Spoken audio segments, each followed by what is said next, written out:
Good morning, everybody, and welcome to our Friday How to Take Over the World session. My name's Mark. I'm your host for this morning. It's always nice to see everybody up bright and early and joining us at 7 a.m. Early bird catches the worm, as they say, so it's great to see us all there. Just a reminder to everybody, the purpose behind these sessions is for the team to share some of the things they've learned during the week and share some of the projects that they're working on. We started this business under COVID, and part of the challenge of that was missing out on some of the social capital and social interactions from the rest of the team. So the idea of this, and it's been going for the better part of 2 years now, is to learn from other people, learn from other team members. And during the course of last year, we started getting some inquiries about whether we'd open it up to some of our clients and some of the other stakeholders. And so we decided at the start of this year, we certainly would. It gives us a chance just to share what we've been developing and some of the success stories we've got, but also to field some of the questions that are coming through. I'm just going to give you a quick update and share with the team, and then we will move on to presentations from Kagiso and Edward. But thanks again all for your time. It is valuable and it is appreciated. So just a quick reminder of our purpose as a business. We do tackle the twin challenges of access to finance and access to markets. Access to finance constitutes things like capital raising, enterprise and supply development initiatives, DTIC grants, incentives, and getting your business funding ready. On the access to market side, we tackle things like content creation, communications, public relations, business development strategies, and BBBE, depending on your requirements. Just a quick thing to get you going this week, a tune to get you going this rainy Friday, the Ataris and Boys of Summer. If you need something to kickstart your playlist, go and plug it into your playlist. For the older people on the call, you might remember the original Boys of Summer was done by Don Henley. It was part of the Eagles. But just one fun fact, I actually didn't know this at the time, but shot in black and white, it shows the main character of the song at 3 different stages of their life: young boy, young adult, and middle age, in each case reminiscing about a past relationship. But if any of you know the song, you'll know it's got a very cool beat, and the Atari's version is a little bit of a funky, upbeat version to get your Friday going. So plug it in your playlist and then have a bit of fun and lift your souls a little bit this Friday. Just quick welcome. We've got a new member of our team. Jess has joined us as a design and content creator. Thank you. And you've got Jess, you'll probably be cringing at some of my PowerPoint, so I apologize in advance, but I'm sure we'll pick up the style as we go along. Jess has joined us and been with the team since Monday, working on a variety of things, including video content creation, social cards, etc. So a lot of the brand guides that you'll be seeing going out will be driven from Jess's side. So warm welcome from the team, and it's nice to have you on the call as well. Just what are we working on this week? Kind of one of the success stories. One of the things that we're seeing in South Africa at the moment is the kind of growing interest in the venture capital sector. Last year, you'll remember we did a lot of interviews with JSE CEOs, particularly in the small cap sector. Intercourse has now expanded this to work including venture capital funds. So the first one is next week. By all means, go and join. You'll be able to get a sense of who the fund managers are, but also kind of some of the investment strategies and what they're looking for in terms of investment. So very excited to see that, and we'll obviously be sharing that on the social media channels as well. Ana's been working on this. There's over 200 grants and incentives for manufacturing businesses in South Africa, and most people have no idea that they're actually there. Ana is working with the ladies from Uzenzele to put together a manufacturing incentives report for corporates that are interested in accessing these grants and incentives. And if you want any more information, Ana's info is there. Just some of the other interesting things. So top left-hand corner, many of you know we've been working with Yum and Pizza Hut to do a job creation initiative involving 100+ young women. These were some of the young women who arrived at their first inductions during the week. We've got a whole lot of photos for it. These young ladies are being trained in early childhood development, community healthcare work, education initiatives, including trauma counseling, and literacy projects. So we're very excited about that. And these are the first, this is their first week of work as well. So that's quite exciting. Emma has been working on a couple of things with the Blossom Care people. A reminder, these are the micro franchises that do the manufacturing related activities. and she's got a request to see if we can put together a proposal to put one in for one of the independent power producers in the Northern Cape, which is where the mining towns are. So we're quite excited about that. I'm busy working on a project that involves training 50 drone pilots and 50 3D printing technicians in the Alex Township. So we're busy working on that and raising funding for it. So we're quite excited. And then this morning we got a notification that we have the funding has been approved for a digital training center in the Richards Bay area. They'll be training 30 coders and software developers. And so we'll be doing another visit down to Richards Bay in the not too distant future. But all in all, some success stories that we are quite happy with from our side. Nice to see projects actually getting the thumbs up and moving ahead. Just some of the things we're watching this week and just some fun facts. Meta, which is a company that owns Facebook, dropped nearly 30%. And if you thought you were having a bad week, Mark Zuckerberg is $30 billion poorer since Monday morning. Time Bank credit card report, you can go and find this on the MoneyWeb website this morning. Only 22% of people pay off the full balance on their credit cards, 30% pay the minimum required. And I think this will probably tie into some of the stuff that Edward is talking about. And then you guys will know that we did some coverage with the team from Renogen. They're one of these very exciting businesses that are based actually in the bustling metropolis of Virginia in the Free State.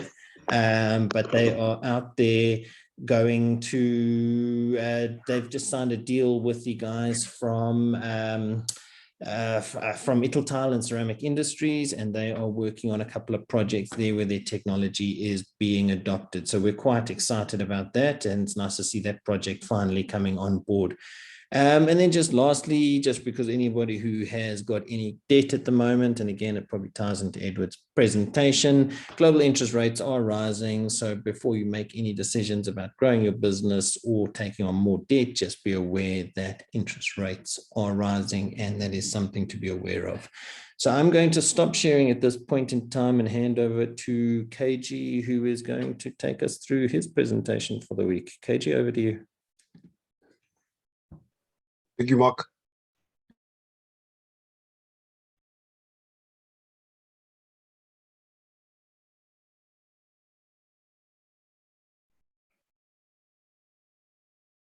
Clear yet? Coming up now? Yeah, you're good.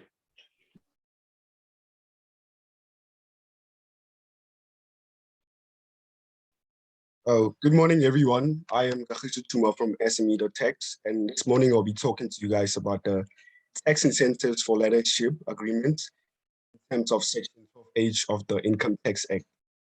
This tax incentive was introduced to encourage job creation by reducing the cost of hiring and training employees through learnerships, promote skills and development, and encourage human capacity development. In addition to normal remuneration claimed as deductions, the tax incentive for learnership agreements was introduced in the form of an allowance, which may be set off against the employer's income when determining the employer's taxable income. So what is a learnership? So according to Section 12H of the Income Tax Act, learnership agreement is an agreement entered into before 1st April 2022 between a learner and an employer that is registered in accordance with the Skills Development Act. So chances are that we might get an amended version of this section after the minister's budget speech this year. So basically what this means is that the learnership agreement should be registered with a SETA for the training contract to qualify for the allowance. Otherwise, the incentive will not be applicable. So when will this section be applicable? The allowance. This section will be applicable if a learner enters into agreement with an employer during any year of assessment and the learner successfully completed the learnership during the year of assessment. So if a learner fails to complete the registered learnership agreement and the same learner, for example, registers for another learnership agreement with the same employer, that allowance will not be applicable. And it is also important to note that the learnership agreement is entered into the course of the company's trade. In other terms, in course of deriving income. So we have the allowances that are available for the learnership agreement is that they are dependent on the qualification that the learner holds or whether the person has a disability or not. So the following allowances are available. We have for NQF level 1 to 6, we have 40,000 that can be claimable, and for disabled learners at 60,000. And for NQF level 7 to 10, we have 20,000, and disabled learner is 50,000. As we can see, a greater incentive allowance can be claimed when agreement is entered into with a disabled learner or learner with a lower NQF level. The allowance can be claimed for each full 12-month period that the learnership was running, which is the annual allowance, as well as when the agreement was successfully completed. For instance, let's say you've entered into a learnership agreement with a learner for 24 months. So you'll be able to claim for, let's say it's based on the NQF level between 1 and 6. You'll be able to claim 20,000 for the first, 40,000 for the first 12 months, and then 40,000 for the year of completion. And then if it's 36 months, you'll be able to claim 40,000 for the first 12 months, and then the rest of the amount, which is going to be 40,000 times 2, once the learnership is being completed on the third year, which is the 36 months completed. And in total, you'll be able to claim 80,000 at the end of the completion. And where a learnership was in place for a portion of the year, the amount allowable will be a portion for the number of months that the learnership was active during the current period. For example, let's say you enter into agreement with a learner, let's say for 18 months, and you started the learnership in September, the financial year end is February. So counting from September to Feb, that's 6 months. So this 40,000 will be a portion for the 6 months, meaning that you'll be able to claim half of that, which is 20,000 for that year. In a nutshell, Section 12.8 provides an annual and a completion allowance to employers that form part of a qualifying learnership agreement with an employee. So that's my presentation for today, guys. Thank you very much. Thanks, KJ. And I mean, I think there are a couple of points that are quite important from this perspective. One, this is a SARS incentive, not a DTIC incentive.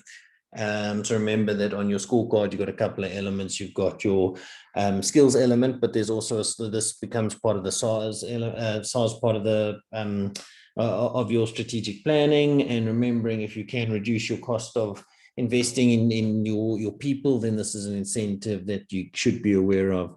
And I mean, for some of you who don't know or weren't on the call last week, Sam is busy working on a project placing 35 youth into manufacturing industries. There's some quite exciting, there's some very interesting jobs that those youth are going to be going into before the end of March. But these incentives are things that may feel like a dry element to talk about, but these are the things that make a real difference to a business when they are trying to reduce the amount of tax they are paying across to SARS. Anybody else got any other thoughts, comments?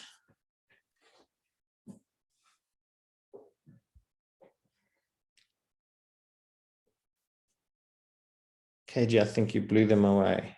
Or they're working very hard to do sums at 7 o'clock in the morning. If there's no more questions, then I'm going to hand straight over to Edward, who's got some personal finance tips. Ed, it was nice to see you this week as well, by the way. Yeah, I enjoyed seeing you in your office. I like it a lot. Thanks. It's nice to see you. 100%. I'm going to share my screen now.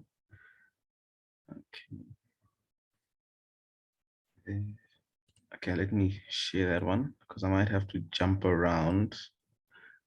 Cool. Yeah, you're good. 100%. So this morning, good morning everybody, by the way. I'm going to just share a few tips on why you'd want to earn more. Not that anyone would need more of an incentive, but I'm just going to bring it more of the reality back into everybody's eyes, and tips to earn more. Not specifically in terms of salary, but every activity other than earning a salary that you might need to earn more. So these are a few extracts I got from articles. So these are why why you'd want to earn more. So for example, there's a high unemployment rate. Petrol is going up if it hasn't already, as well as just the breakdowns of the earnings in South Africa. So the top 1% earns just over 48,000, top 10% just over earns over 7,000, and the bottom half of the country earns just over 1,000 rand, which really brings into perspective how much people are earning. As well as the interest rate is going up. I think Mark touched on it earlier, and how it affects homeowners and people with large amounts of debt as well. It really brings everything into reality of like, things are progressively getting worse, but things also getting better in some instances. So this part of the presentation, now I'll jump into different tips to earn more money. So first of all, I'm going to go into securities. So these are different options you might have in terms of earning more money. So there's shares. So it's owning a portion of the company. Then there is EFTs, it's a basket of funds and assets. ENTs, which is a financial institution controlling a basket like a EFT. There's cryptocurrencies. So these are just online projects that people work on. There's unit trusts, more baskets of assets, as well as being exposed to the American market, because South Africa is quite slow, but America is quite high paced, and there's lots of volatility. But all these are actually available on Easy Equities if you're looking to go into these fields. I also touch on the Easy Equities Academy, which is a place where you can learn more about these things, and it's free, but I'll touch on that a bit later. Something also you'd want to be aware of is different kinds of interest rates. So simple interest is basically you earn interest on the principal amount only. So for example, if you put 100 Rand into an account, it's simple interest, and you get 10% back at the end of the year. So every December, you're going to get 10 Rand back on your 100 Rand. Let's say it's over 5 years. So at the end of the 5 years, you're going to have 150 Rand back. Cool. Compound interest, however, is interest that builds over the principal and the larger amount. So if you put 100 Rand in at 10% interest for 5 years, the first year will be, you'll get 10 Rand back. Second year, your interest will be based off the 110 Rand now. So in the second year, you should get 111 Rand, 11 Rand back. So your new amount will be 121 Rand, and the interest will be placed on there. So it's quite a useful tool that builds on itself, and it accelerates your growth and your money quite quicker. And I know I'm using a low number like $100, but obviously the more money you put in, the more money you get out of it. And that's how compound interest works, and simple interest works as well. There's different kinds of interest rates, but these are the two most basic and common ones. And then let's say securities aren't your forte and you need money to actually begin into securities.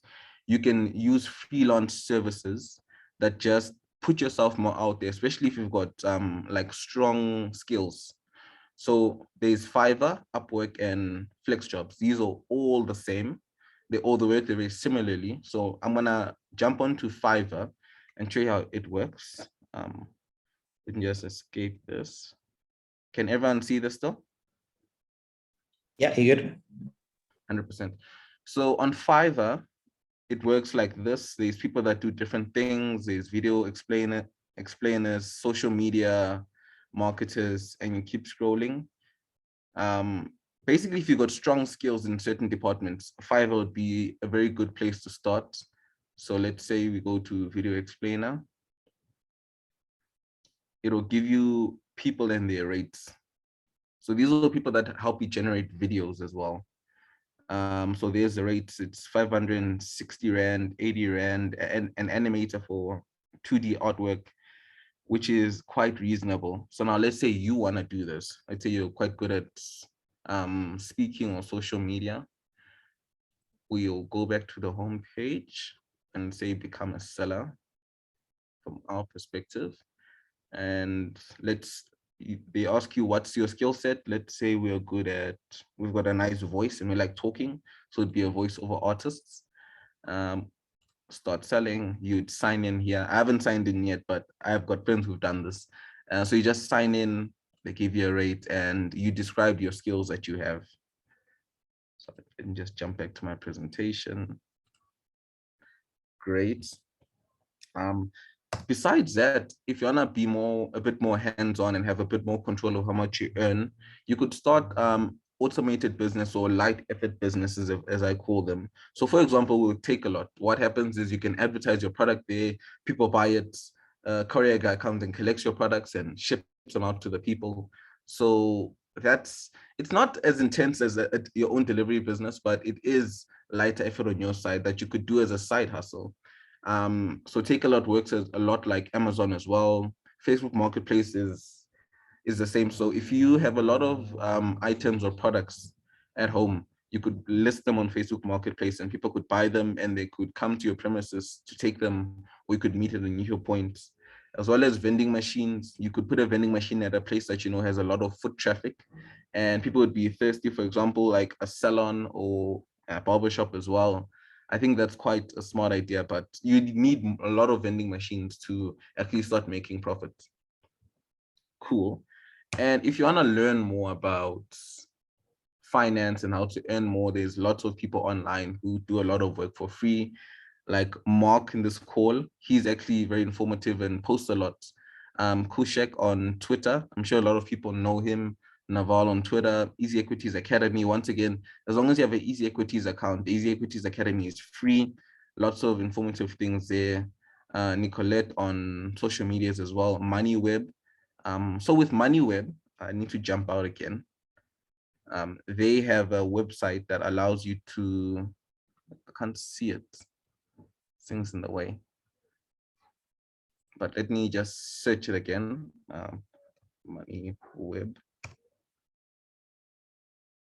So when you jump on MoneyWeb and you search company names, they tell you how much their shares are going for, what is the history of the share for the last 7 days, 30 days, 90 days, the opening and previous closing of the shares, the market cap. So it gives you quite a lot of information to deal with in terms of making purchases on Easy Equities. They also speak a lot on cryptos and have a lot of podcasts. So I enjoy using them when I'm making financial decisions. And there's also lots of YouTube videos on these things. SME.Tax, we speak a lot on this. We've got blogs about this if you're starting a business. You can also speak to us. We give you a free consultation, the very first one. Then after that, you would pay you for mentorship. And then also books like Rich Dad, Poor Dad. I know it's quite a cliche, but it really is very helpful. And The Psychology of Money as well. These are all tips just to basically sharpen your insight and your own knowledge on money before you can actually make a decision or make a plunge. And alternatively, if everything I said doesn't help, you could start a pyramid scheme or become a loan shark, or you could be emailing people as a Nigerian prince. But I'm kidding. That is my presentation. Thank you very much. Thanks, Ed. You forgot to say marry well. Yeah, yeah, that's also an alternative. Married to a rich family. Yeah. No, and I think the world of work is changing the way, the opportunities to be able to generate income. And I mean, just coming back to the Easy Equities thing for a moment. I mean, part of our culture as a business has been to empower the team with personal finance information. A lot of the guys, we have various internal challenges. We, whether it's 10-pin bowling or targets or whatever it is, guys get access to Easy Equities portfolios. And I mean, one of the common questions we get asked from people as they join the team is, what am I supposed to do with this? I've never been exposed to things like running my own share portfolio.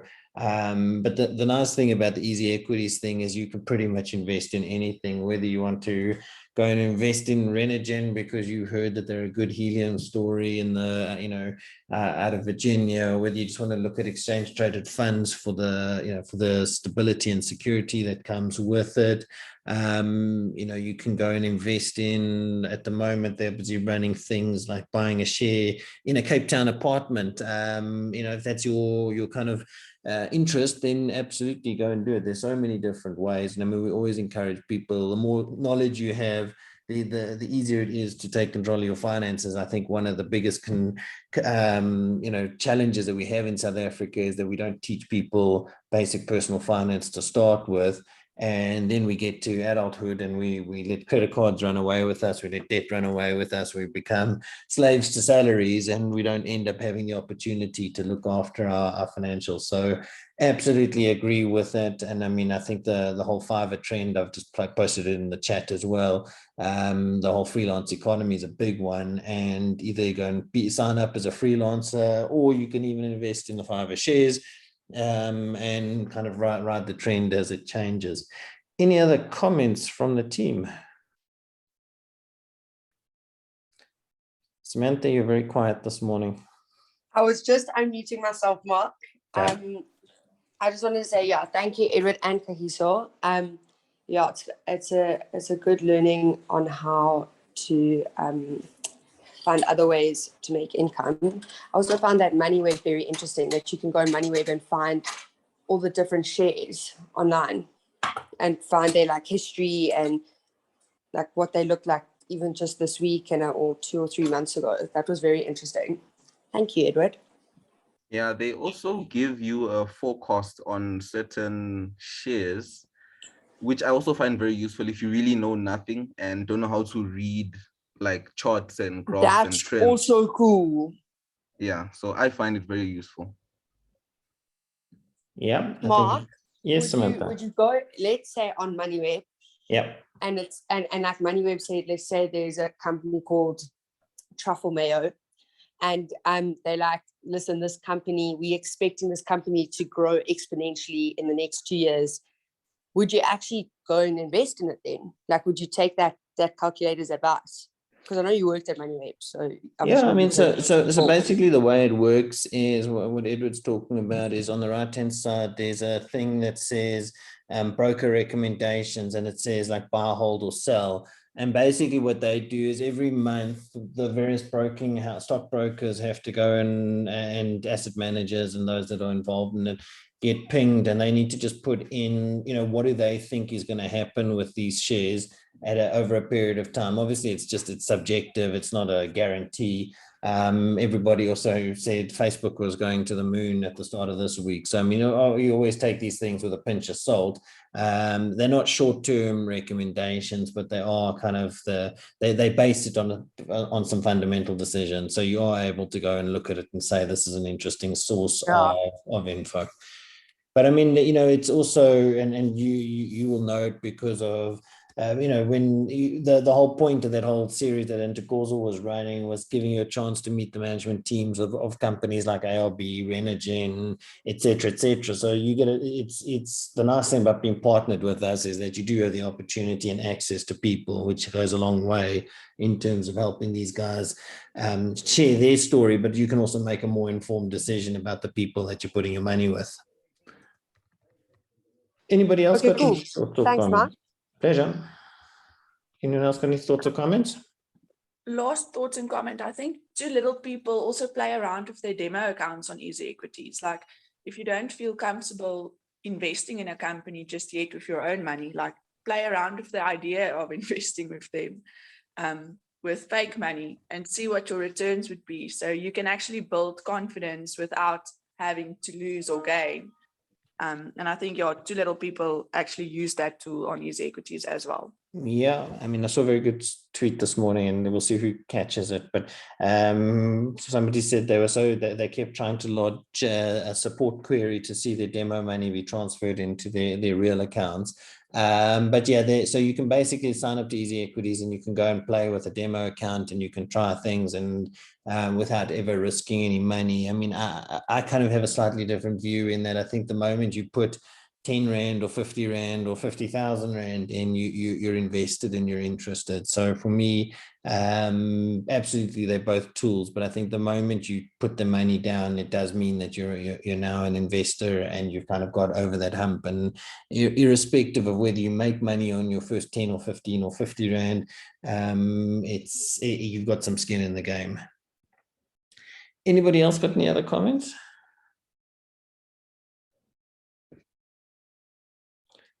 All right, I'm going to throw it out to the attendees just before we wrap up. Any other fun questions you'd like to throw at the team before we wrap up for today?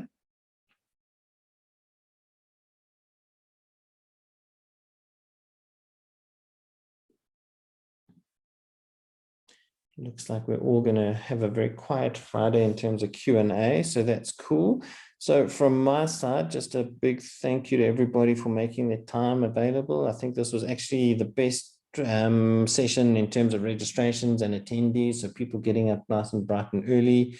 Very great to have you all here. We will circulate the playback facility, and we look forward to sharing some more success stories with you next week. Thank you, everybody. Thank you, everyone. Goodbye, Mark. See you later. Cheers. Thanks, guys. Thanks, everyone. Happy Friday. Thanks, everyone. Bye. Thank you. Bye.